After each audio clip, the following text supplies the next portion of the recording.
আমাদের সরকার সেই 3টে অঞ্চলের ঘরটাকে পুরোপুরি বন্ধ করে দিয়েছে। দাদার খাবে আর মামার গাইবে, বলবে ওটা মমতা বন্দ্যোপাধ্যায়ের বাবার টাকা। মমতা বন্দ্যোপাধ্যায় সরকার টাকা দেবে আর তার মা মাসে নিয়ে এই চালতাবেড়িয়া শানপুকুরের কিছু সমাজ বিরোধী তারা টানাটানি করবে। আমরা বলছি টাকা আমরা বন্ধ করে দিয়েছি, যদি হিম্মত থাকে বাপের বেটা হও সেই টাকা নিয়ে নাও, দেখি কত বাপের বেটা আছো তোমরা।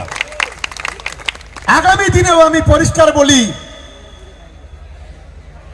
আমাদের এই অঞ্চলে সিএমআরতে যে নাম এসছে, আমি প্রত্যেকটা নেতার কাছে অনুরোধ করব, আইএসএফ এর একজন না যেন টাকা পায় তার ব্যবস্থা আমাদের তৃণমূল কংগ্রেসকে করতে হবে। পরবর্তীকালে কৃষক বন্ধু লক্ষ্মীর ভান্ডার টাকা পাচ্ছেন, দেখা যাবে সেটা। কারণ এই টাকা কেন্দ্রের বিজেপি সরকার দিচ্ছে না, এই টাকা নওশাদ আব্বাসের মতো দালালরা দেয় না, এই টাকা মমতা বন্দ্যোপাধ্যায় তার রাজস্ব কোটা থেকে বাংলার গরিব মানুষের হাতে পৌঁছে দিচ্ছে, বাংলার মানুষের মুখে হাসি ফোটাচ্ছে।